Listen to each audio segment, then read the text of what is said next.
Hello, everybody. This is B back again. It's been a while. I'm sorry. School has been chaotic and stressful and everything else. But we are back, and our life has a new update. They have Step 4. Game's epilogue was added. The voice name DLC currently doesn't work. And Step 4 will add in all the voice lines soon. There's a higher amount of save slots. The game now auto-saves. Reported errors from prior builds were fixed, and small additions to the script were implemented. So, let's continue. We're still running away. So, your feet hurt, you were tired, the two of you didn't have any parents with you, but somehow you had reached the very edge of Sunset Bird. That's what the sign told you. You had lived in Sunset Bird forever, and it was a very rare occasion that you'd see this sign. Most everything in your life happened inside those city limits. The endless roads ahead seemed scary in a way. It paralyzed you. You glanced at Cove. You had made it here just before nightfall, but now what? Outside of town there was nothing. How would he get to where he wanted to go? Cove, however, didn't falter. He kept walking. As he heard the sign, he neared the sign, he finally stopped. That was a relief. He took off his backpack and sat down, crossing his legs beneath him. You lowered yourself beside the boy as he zipped his bag open and rummaged through it again. Want a snack, do you? Want a snack, do you? What snack do you want? You were almost taken aback by his voice. It had been a while since you last heard it. Pursing your lips, you recalled the snacks that he listed off earlier. I want... we're gonna go with a banana. He pulled out a banana for you and a muffin for him. After passing your food, he took a big bite out of the top of his muffin. You peered over at your friend. He stared at the path still ahead with a solemn expression. You turned away. The sun had set sometime after both of you finished eating. Now it was dark, apart from the fair moonlight. You watched as Cove grabbed the flashlight from his bag. What are we gonna do? Sleep out here? I guess. He was speaking defensively again. Cove flicked the flashlight on. A beam of light cut through the darkness, weakly illuminating the area you sat in. You pulled your knees up to your chest, wrapping your arms around them. You weren't cold. Summer nights were still sort of warm. You just felt like it. Is it okay if I ask something? Cove's focus didn't waver from the road, but he nodded. Why do you want to leave Sunset Bird so bad? At first, Cove was quiet. You started to think he wouldn't say anything. Then he spoke. My mom called today to check up on me and stuff. She asked what Sunset Bird was like and how I was doing. It was okay. But when I asked her to come here, she said she couldn't. I can't go back either. Not right now. She has to move to somewhere else first. Cove glared at the ground. His voice cracked as he continued.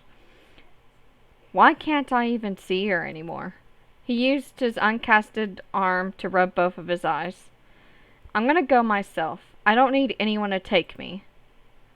Do you know the directions to your old house?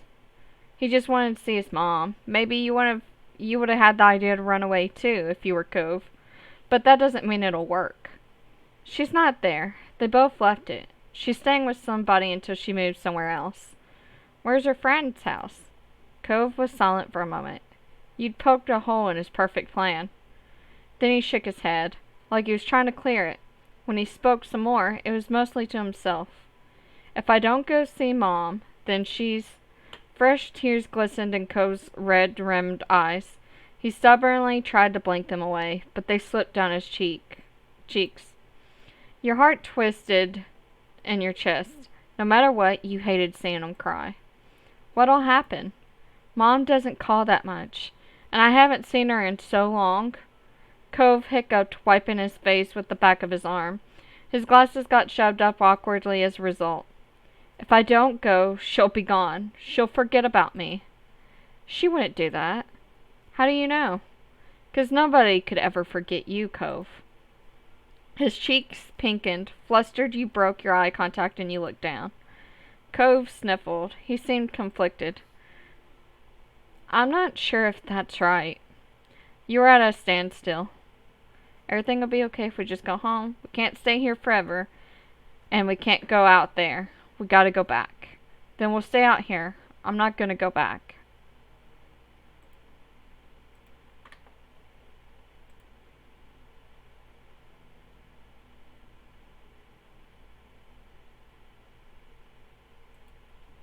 Cove's brows furrowed, a scowl appeared on his lips. Oh, he's mad at us. He turned away from you. You stared at his back. You couldn't just stop. Please, Cove. After a few minutes of sullen silence, Cove twisted back around. He wouldn't look you in the eye.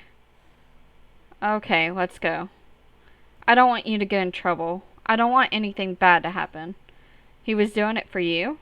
That gave you a warm feeling inside, even if you wish he didn't want to leave in the first place.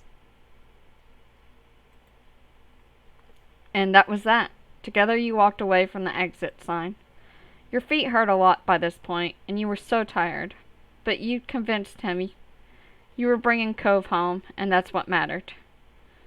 On the long walk back, it was only thanks to the occasional street lamp and faint moonlight that you could see in the dark night. You were content to stick close together. Sometimes your drowsy walking caused one of you to almost bump into the other. The back of your hand brushed his. We're going to hold his hand. You held onto Cove's hand.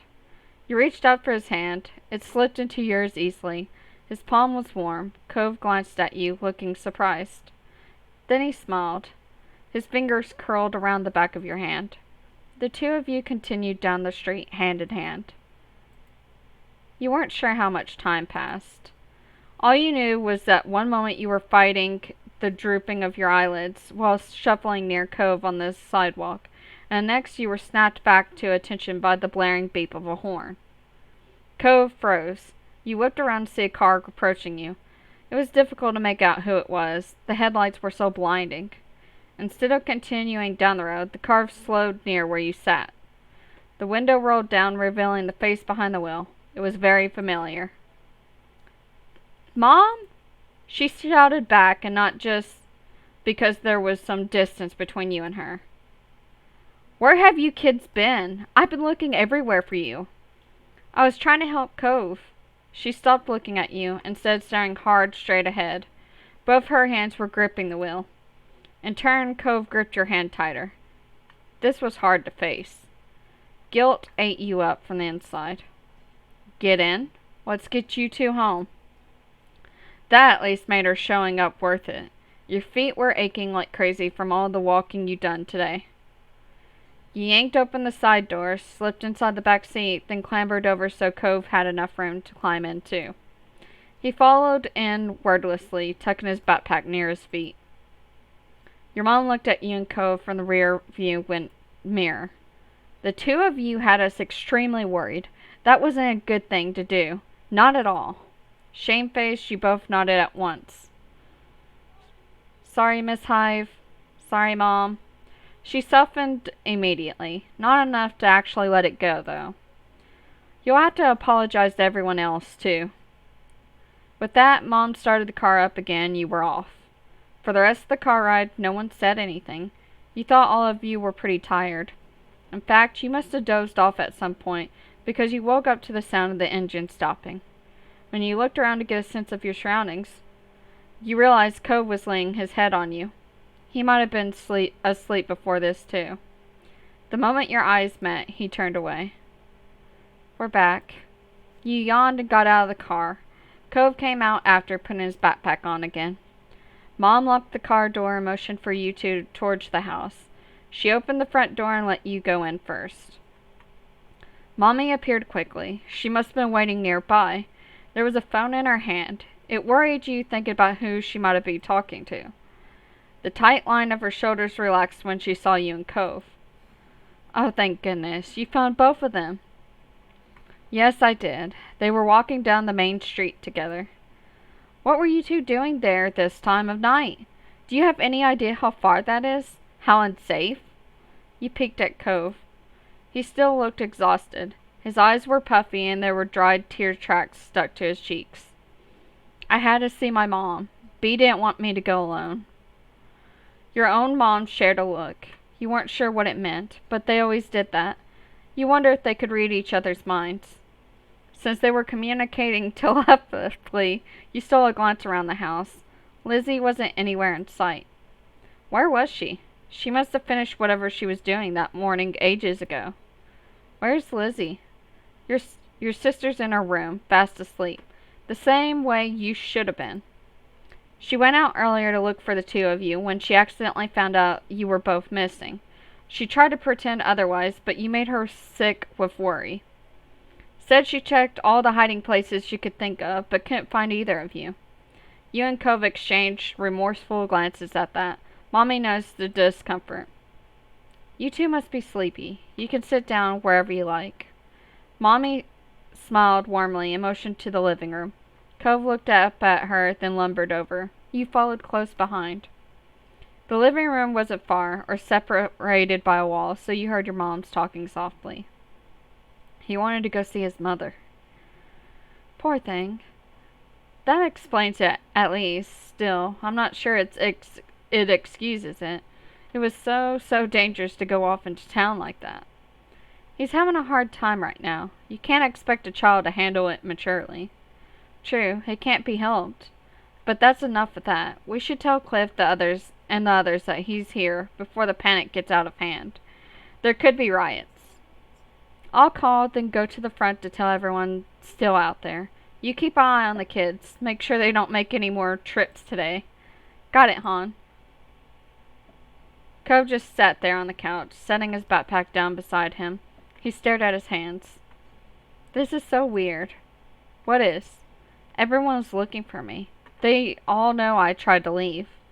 I kind of want to run away and not come back to this, so I don't have to see them again.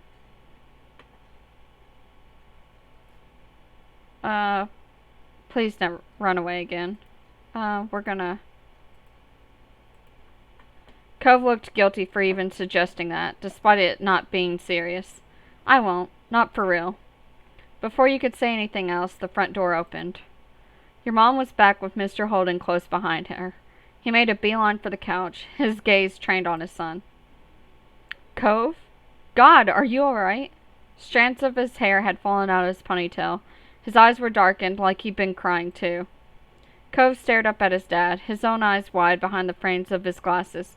He really hadn't expected it to be such a big deal. I'm okay. Good. That's good. I'm so glad to hear that. He clasped a hand on his son's shoulders, attempting a smile, but the corners of his lips twitched and spasmed, as if they wanted to wilt into a frown instead. Cove seemed to have that effect on him. Mr. Holden turned to you, still smiling weakly. I'm so happy you're all right, too, Bee. Then he looked at your moms. Thanks for your help, as always. He laughed pitifully.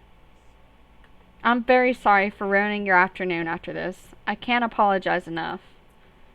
It was no trouble, Cliff, really. It couldn't be helped. In a way, something was bound to happen sometime. Besides, he wasn't the only one who decided it was a good idea to disappear today. Exactly. We're just happy the kids are safe and sound. Not for the first time that day, you recalled your original meeting with Cove. He had run away then, too. Only not as far as he had today. Cove must have had a similar thought because he mumbled an apology. Sorry, Dad, I won't leave anymore. Promise. Some life seemed to return Mr. Holden's thanks to his promise. This time around, his smile was more genuine. That's a relief to hear. Next time you feel like running off, come to me first, okay?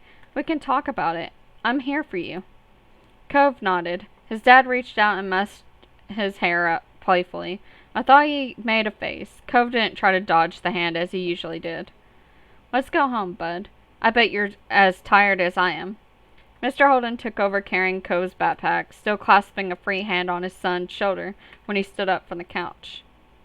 The five of you walked over to the front door so you could see them off. Mr. Holden thanked your moms profusely at least 3 more times before he walked out the door. Cove was made to follow. But he stopped and turned to you before stepping through the threshold. Thanks, Bee. You're welcome, Cove. A tiny smile flitted across his lips, there and then gone. We're gonna hug him. Before he was gone, you reached over to give him a hug goodbye after a hard day. He held you back more tightly than you could have anticipated, and you almost squeaked out a noise. I'm glad you're here. His embrace was tight, but brief. He let go as soon as he said what he wanted. And with that, Cove left. Mommy closed the door behind them. You were practically dead on your feet at that point. Your fatigue must have been obvious because your mom sent you right to bed with no more discussion on what happened that day. Once your head hit the pillow, your eyes slipped closed on their own. Your eyelids were so heavy you couldn't open them again until the next morning. You woke up much more at ease when you had felt when you were at least you were last conscious. It was almost like it was a dream. But it definitely wasn't. Your mom's faces when you saw them assured that. After breakfast, you were sat down, and your family went over yesterday's events in full. They were none too pleased that you joined Cove, despite knowing that he wanted to leave. As punishment, your mom took away your TV privileges for the next few days. Lizzie was annoyed that she couldn't watch her shows with you around, but she adjusted. Whenever you expressed disappointment, your moms reminded you that they weren't punishing you for no reason. It was dangerous to go out on your own so late, and without telling anyone, you could have gotten hurt, or worse. As upset as you were, you understood.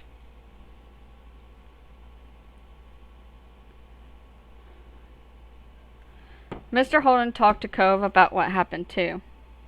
You didn't know what was said exactly, but Mr. Holden forgave Cove immediately. He didn't do anything to punish Cove for running away. He blamed no one but himself for Cove's desire to leave home. You caught your moms discussing it once in hushed tones, frowning at each other. It was pretty serious. There was a word used you hadn't heard before, self-flagellance. But there wasn't anything that could do to change Mr. Holden's mind. Your neighbors stopped you and Cove often for the next week or so to express their concerns and disapprovals of the event. Still, as they always did, days continued to pass. So did talk about Cove running away. Things eventually returned to normal, as they had to. Summer kept going and you kept having experiences you shared with Cove. One last thing. Alright, kids, we're done with dinner. Come to the table. Your stomach grumbled right on time, as if it had heard your mom's words. You halted your game and looked over. Mom was almost done setting the table. She was walking around the mahogany wood in the process of putting down the. Mommy was still in the kitchen, humming under her breath as she turned off the stove and put empty pots in the sink to wash. From beside you, Lizzie stirred on, crossing her legs and standing up. She stretched her arms above her head. Finally, I'm ready to eat. Then she cast a sly glance in your direction. You recognized that look. Last one to the table is a rotten egg. I haven't, but it was too late. Lizzie had already bolted towards the kitchen. Threw a cushion at her. Grabbing one of the cushions from the sofa, you threw it towards her. It hit her in the back of the legs, but it was too soft to do anything of real consequence, and she merely brushed the attack off with a scowl. It was a short distance to the kitchen. Lizzie managed to get there easily enough, slapping a hand over the wood. Mom moved just before Lizzie could bump into her. With an exasperated sigh, she resumed her work. I win again.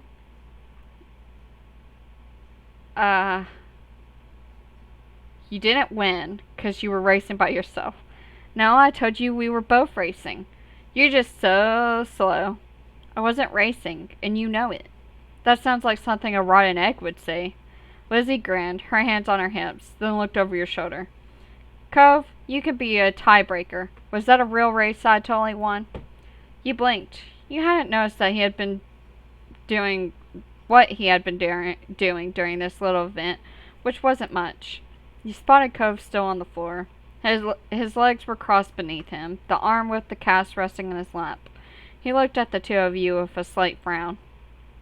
It felt sort of strange to see him still here so late. Tonight, Cove had come to your house for a sleepover. Your moms and his dad had planned it a few days ago. You weren't surprised. You had begged your mom to invite Cove over one day. You were excited when your moms told you the idea.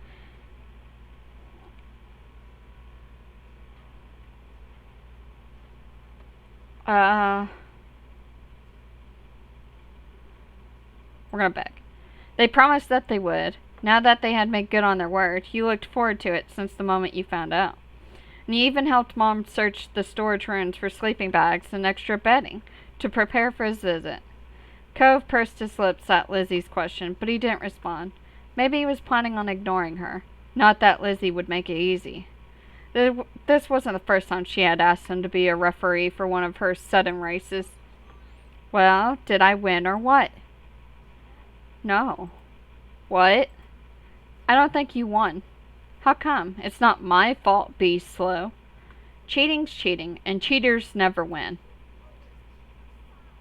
You always pick her side. Cove snuck a shy peek at you before answering her. I pick her, and she picks me. You're a couple of rotten eggs, then. That's enough. Nobody here is a loser or a rotten egg.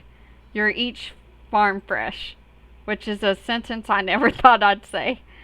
Now listen to Mom and come sit at the table for dinner, all three of you. You and Lizzie obeyed, sitting across from each other at the edge of the table. Lizzie blew a raspberry at you when Mom turned her back.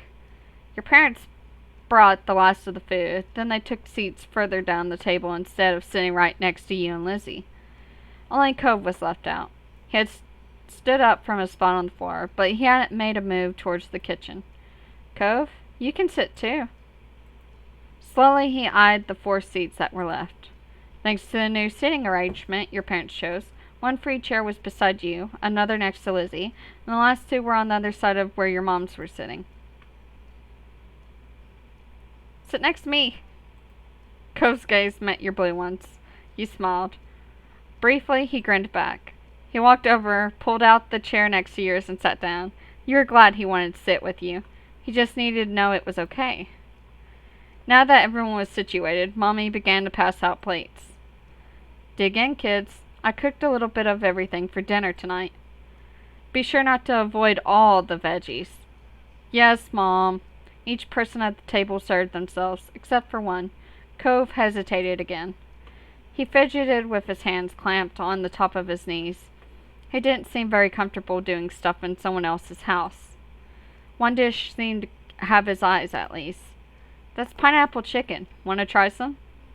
Not really. Sorry. By then, your moms had noted that Cove still had nothing on his plate as well. Do you not like any of the food, honey? Maybe he hasn't tried Hawaiian food before. He hasn't? Wow. Please don't talk with your mouth full, Lizzie. Lizzie swallowed the bite she was eating, then she spoke again. He should try it now. She turned to Cove dramatically. Unless you want to shrink. That's what happens if you miss a meal. Elizabeth, that's not true, and you know that. Cove squirmed under all the attention. He fidgeted with a fork between his fingers. I've had some things, just not any of this. Oh, shoot. I knew I should have asked your dad what your favorite foods were. It's all right, Lanny. Maybe he'll find a new favorite today. You weren't so sure about that. Cove didn't look like he was going to be trying the food anytime soon.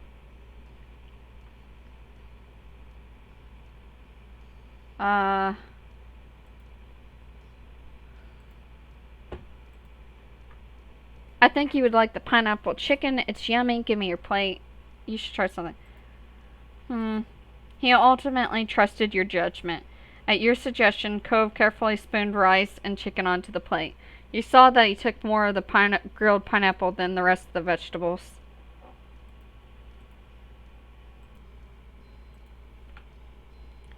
At your suggestion, Cove carefully spooned, yeah. You nodded pleased, and your moms let it slide. At first, Cove poked at the food. Clearly, he was apprehensive to eat something new, but he took a few exploratory bites. It's good, huh? Isn't it? You don't have to keep asking. He still speared more meat with his fork and ate it, chewing thoughtfully. It's not bad. Mommy grinned at his words, satisfied even though it wasn't exactly a glowing commendation. Lizzie wasn't as mollified. You're so weird. Don't be mean to your friend. We're not friends. Oh. Mommy floundered in the face of Cove's blunt honesty. You weren't surprised by Cove's declaration. The more you got to know him, the more you realized he wasn't the type of kid to keep his opinions to himself. He's like, I don't like her. She wasn't easy to get along with all the time, though Cove didn't make much of an effort either. You hoped Cove thought of you as a friend. You wonder how he felt about you. They still made you nervous about your relationship.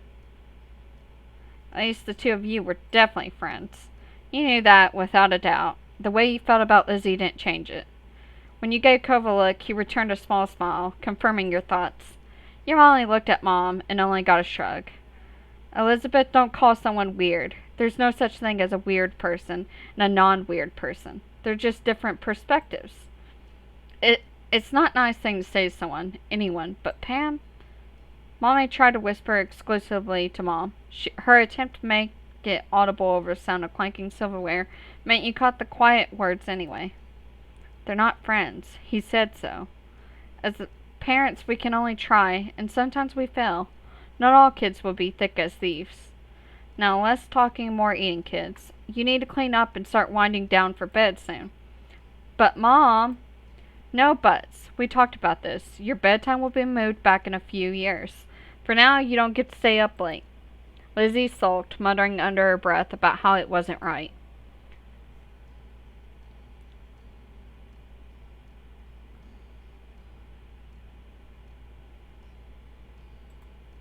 You can't contain your snorts. Is nothing the matter, Bee? Mom says no buts. Lizzie coughed and scoffed and rolled her eyes, unimpressed by such crude words. Mommy snickered along with Hugh, however. That's right. No buts allowed here. You'll have to get rid of yours. No, I need it. The two of you continued to chuckle, and Cove even cracked a smile. Children, I'm surrounded by children. The rest of the dinner passed by uneventfully. Cove was silent for the most of it, even when you nudged him and tried to get him to talk. All too soon, the table was cleared. The games in the living room were put away, and you were all steered to your bedrooms. Mom finished tucking you in and kissed your brow just as Mommy poked her head in the room. All ready for lights off, you two? You were lying comfortably in your bed, the blanket hiked up under your armpits. You could kick it off later if it got too hot. Mom had set up a sleeping bag on the floor for Cove, just beside your bed. He had wiggled inside. You nodded for the both of you in response to your mommy's questions. Perfect. I'll go say goodnight to Lizzie then. Mom tweaked your nose, chuckled when you squawked in annoyance, and left. Molly took her place sitting on the edge of your bed. Sweet dreams, sweetie. She pressed a soft kiss on your forehead. You giggled as strands of her hair fell towards you and tickled you. Mommy smiled down affectionately at you, then moved her attention to Cove, who watched from his spot on the floor. Do you need anything before falling asleep, honey? What does your dad do? Sometimes he picks me up and lifts me really high, and he shakes his hand like he's gonna let go, but he catches me again. He keeps doing that until sometimes he does drop me on my bed. Or other times he lowers me down and we pretend like I'm crashing. Cove had become pretty excited when talking about the nightly ritual he and his dad shared. He seemed to realize how animated he was and bashfully quieted. But I don't want to do that here. Aw, how fun. Though I think you're right that it might not be a good idea to do that tonight. The sleeping bag might not be a soft enough landing. If there's anything else, you can always ask me or Bee's other mom. But I'm the nicer one. Just don't tell her that. She laughed good naturally and stood up. Sleep well, Cove. Night. Leaning against the door jamb, she rested a hand on the light switch and looked to you. Good night. Sleep tight. Don't let the bed bugs bite. With a last smile, Mommy turned off the lights and stepped out.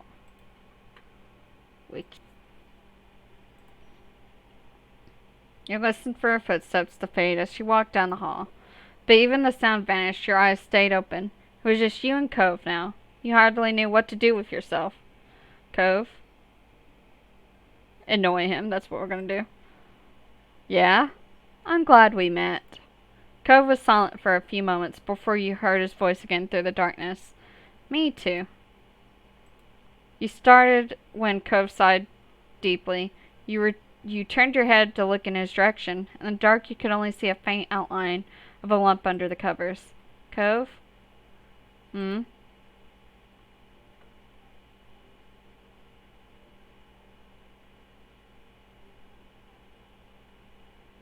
What was that? Nothing, I can't sleep. Why not? He shifted, or at least you thought he did. You couldn't see anything since your eyes were still adjusting to the dark, but you heard his sleeping bag rustle. I want to be in my bed. Oh. Cove sat up. Your eyes had gotten used to the low light level, so you could see him better. He got out of his sleeping bag, wobbled towards your side table, and pulled open the top drawer. What is it? I'm getting my glasses. You sat up too, watching as he reached inside. He paused for a second, then pulled his hand out. Instead of glasses, though, he was holding a book. Cove turned it around in his hand, trying to figure out the proper orientation for it. You knew, even without reading the title, which one it was. That was one of the ones your mom would read to you. It was special.